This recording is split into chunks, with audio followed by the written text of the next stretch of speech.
జపమాలకు స్వాగతం. శ్రీ గణేశాయ నమః. శ్రీ గురుభ్యో నమః. శ్రీమాత్రే నమః. ఓం నమః శివాయ. ఉగాది శుభాకాంక్షలు. పరాభవనామ సంవత్సర రాశి ఫలితాలు. కుంభరాశి వారికి ధనిష్ట 3-4 పాదములు, శతభిషం 1-2-3-4 పాదములు, పూర్వభద్ర 1-2 పాదములు కుంభరాశిలో ఉంటాయి. ఈ రాశి వారికి ఆదాయం 2, వ్యయం 8, రాజపూజ్యం 4, అవమానం 2. ఈ రాశి వారికి గురుడు 31 మే నెల వరకు మిథున రాశి యందు, అనంతరం కర్కాటక రాశి యందు, 31 అక్టోబర్ లగాయతు సింహరాశి యందు, మరలా 24 జనవరి 2027 లగాయతు షష్ఠ స్థానమందు కర్కాటకంలోని సువర్ణమూర్తిగా ఉన్నాడు. శని ఈ సంవత్సరం అంతా కూడా ద్వితీయ స్థానంలో మీనరాశి యందు రజితమూర్తిగా ఉన్నారు. రాహు సంవత్సరాది లగాయతు కుంభరాశి యందు 5 డిసెంబర్ 26 లగాయతు ద్వాదశ స్థానమందు మకర రాశిలో లోహమూర్తిగా ఉన్నారు. కేతు సంవత్సరాది లగాయతు సింహరాశి యందు డిసెంబర్ 5, 26 లగాయతు షష్ఠ స్థానంలో కర్కాటక రాశి యందు సువర్ణమూర్తిగా ఉన్నారు. ఈ రాశి వారికి అకారణ కలహాలు, మాట పట్టింపులు, తలచిన కార్యాలకు ఆటంకాలు, చేయి వృత్తుల యందు నిరుత్సాహము, వ్యాపారం నందు ఆశించినంత లాభాలు పొందలేకపోవడం, మార్పులు, రుణాలు చేయడం, కోర్టు వ్యవహారాల యందు అపజయం పొందడం, శత్రుబాధలు, నమ్మిన వారి వల్ల మోసపోవడం, కుటుంబ కలహాలు, ధన వ్యయము, వాహన ప్రమాదములు, చోర భయము కలుగుతుంది. స్థల మార్పులు, శారీరక మానసిక సంబంధమైన బాధలు కలుగుతాయి.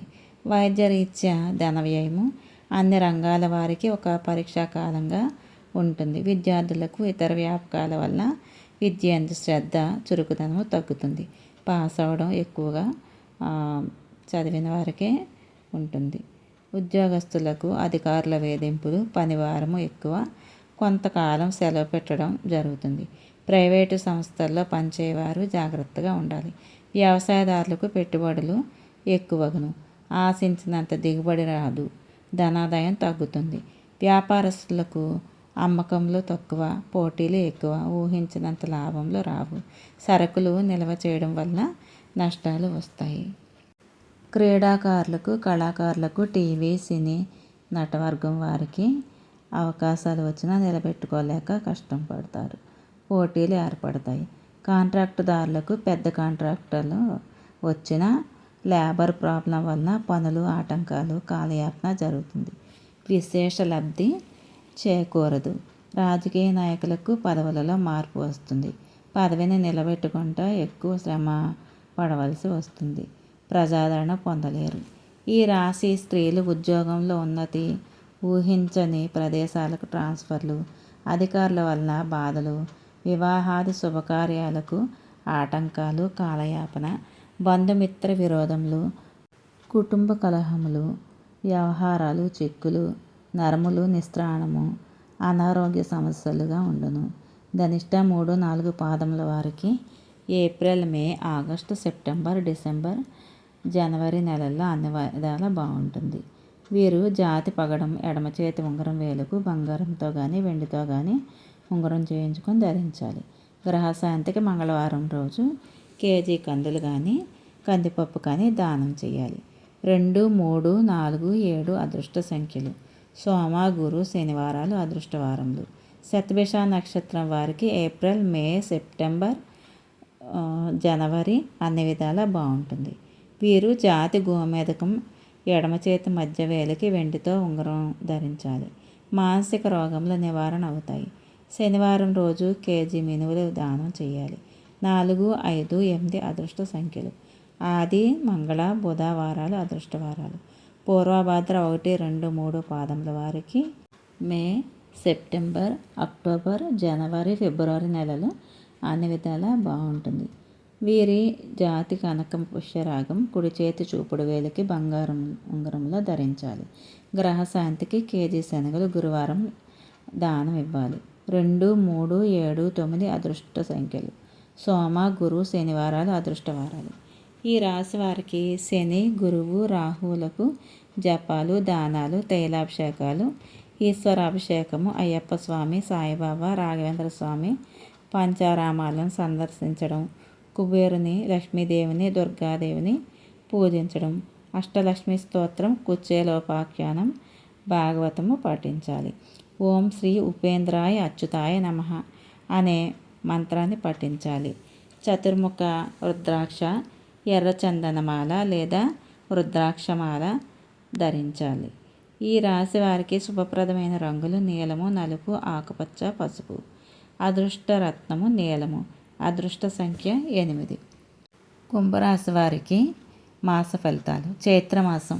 వ్యవసాయము, వ్యాపారాల్లో లాభములు లేకపోవట, దుర్మార్గులతో స్నేహము, నీచపు పనులు చేయుట, వైద్యమునకు ఎక్కువ డబ్బు ఖర్చు చేయుట, వస్త్రాభరణాలు ధరించుట, స్త్రీ సౌఖ్యము. వైశాఖ మాసం. తలచిన పనులు నెరవేరుట, బంధుమిత్రుల కలియుట, సంతాన సుఖము, ఆస్తుల కలియుట, ఆరోగ్యం బాగుంటుంది. వ్యాపార వ్యవహార లాభం, ధనధాన్య ప్రాప్తి. అధిక జ్యేష్టం. పనులకు ఆటంకాలు, భార్యాభర్తలకు అన్యోన్యత లేకపోవడం, కుటుంబ కలహాలు నిలకడ లేకపోవడం, ప్రయాణ ఆటంకాలు, గృహప్రాప్తి, వాహనయోగము. నిజ జ్యేష్ఠ. స్నేహితుల వల్ల కష్ట నష్టములు, ధన వ్యయము, ధన విషయంలో కొంత సొమ్ము చేతికి అందుట, భార్యా బిడ్డల వల్ల మాటలు పడటం, రాబడికి మించిన ఖర్చులు, చెడు ఆలోచనలు.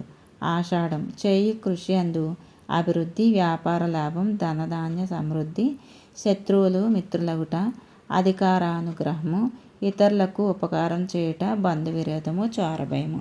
శ్రావణ మాసం. తలచిన కార్యములు నెరవేరడం, ధనధాన్య లాభములు, సంతాన కుటుంబ వృద్ధి, శాస్త్ర సంబంధ చర్చల్లో పాల్గొనటము, అతి కష్టం మీద పనులు నెరవేరడం, పాత బాకీలు వసూలవడం, ధనలాభం. భాద్రపద మాసం. భార్య పిల్లలకు అనారోగ్యము, నమ్మిన వారి వల్ల మోసము, మాట పట్టింపు, విరోధములు, ఆయుధ భయము, సంగీత సాహిత్యాది కళలయందు ఆసక్తి, శత్రువులు మిత్రులవుట, సంతాన ప్రాప్తి. ఆశ్వేజ మాసం. అశుభవార్తలు వినుట, అధికారులు అన్నదమ్ములతోనూ విరోధములు, శత్రు రోగ రుణబాధలు, ఉద్యోగము పోవుట, స్థానచలనము చేయుట, కృషి యందు అభివృద్ధి లేకపోవుట, శత్రువులు మిత్రులవుట. కార్తీక మాసం. ఏ పని చేసినా లాభ నష్టములు సమానంగా ఉండును. అతి కష్టం మీద గవర్నమెంట్ పనులు నెరవేరుట, తండ్రి గారికి అనారోగ్యము, ప్రయాణాలలో ఆటంకం, అనవసర ధన వ్యయము, వెండి బంగారములు కొనుట, బంధువర్గం వారిలో ఆధిక్యత. మార్గశిర మాసం. తలచిన కార్యములు నెరవేరుట, రాజకీయ వ్యవహారాల్లో జయము, దీర్ఘరోగములు కొంత నయమగుట, వ్యాపార లాభము, మధ్యవర్తులచే పరిష్కారములు, శుభవార్తలు వినుట. పుష్యం. పాత బాకీలు వసూలవుట, ధనలాభం, నమ్మిన వారి వలన మోసములు, ప్రయాణాలలో సరుకులు పోవుట, బంధుమిత్ర విరోధములు, జాయింటుదారులతో మనస్పర్ధలు, వేళకు భోజనం చేయుట. మాఘమాసం. అనవసర ధన వ్యయము, ఆకస్మిక కలహములు, మాటలు పడుట, విషజంతువుల భయము, గౌరవము పొందుట, సన్మానం జరుగుట, దుష్ట సహవాసం చేయడం, వెండి వస్తువులు కొనుట, బాకీలు వసూలవడం. పాల్గొన మాసం. బంధుమిత్ర కలహాలు, అకాల భోజనం, అనారోగ్యము, నమ్మిన వారి వల్ల మోసము, చోరభయము, జాయింటుదారులతో మనస్పర్ధలు, పశువులు జంతువులకు విక్రయించడం వలన లాభము, శత్రువులు మిత్రులవుతారు. కుంభరాశి వారికి గురువు, శని, కేతువు సువర్ణమూర్తిగా ఉన్నారు కాబట్టి అంత ఇబ్బంది ఏమీ ఉండదు. రాహువు లోహమూర్తిగా ఉండడం వలన అమ్మవారికి పూజలు చేసుకోవడం, అన్నపూర్ణాదేవికి, మహిషాసురమర్దినికి చేసుకోవడం వలన నిమ్మడొప్పల్లో దీపాలు పెట్టడం రాహుకాలంలో అలా చేయడం వలన కొంచెం ప్రశాంతత లభిస్తుంది. అలాగే గ్రహ దోషాలు కూడా తొలగిపోతాయి. మీ జన్మజాతకంలో ఉన్న మంచి ఫలితాల వలన మీకు ఏమీ ఇబ్బంది కలగదు. గోచార ఫలితాలు 30% మాత్రమే వర్తిస్తాయి. మీరు ప్రతిరోజు అన్నపూర్ణ అష్టకము, లక్ష్మీదేవికి కుంకుమ పూజ చేయడం వల్ల విశేష లాభం కలుగుతుంది. పేదవారికి అన్నదానం చేయడం, వస్త్రదానం చేయడం, వారిని సంతోషపెట్టడం, వాకింగ్ చేయడం అలాంటివి చేస్తే శని దోషాలు, రాహు దోషాలు అన్నీ పోతాయి. మీకు అంతా మేలు కలుగుతుంది. ఆంజనేయ స్వామికి, వెంకటేశ్వర స్వామికి గుడికి వెళ్ళి పూజలు చేసుకొని తులసి మాల ఇవ్వడం వల్ల ఉపయోగం ఉంటుంది. పక్షులకి ఆవులకి ధాన్యాన్ని వేయడం. ఓం నమః శివాయ. Thank you for watching. Please like, share and subscribe.